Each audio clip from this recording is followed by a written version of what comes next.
What statistical method is used to describe the main features of a collection of data quantitatively? Which of these is a principle of inferential statistics used to test hypotheses about a population? What kind of distribution is specifically used to model the number of successes in a fixed number of trials? Which sampling technique involves selecting every kth element from a population?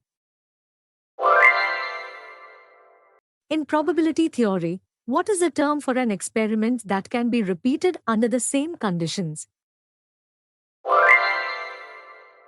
Which method is best suited for determining the confidence intervals for population parameters?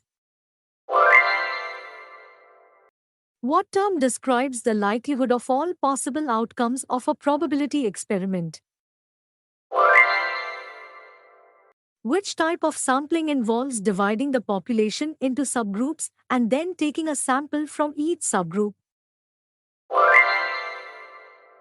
What is a graphical representation of the distribution of data called? Which concept in statistics is used to determine if a result is statistically significant?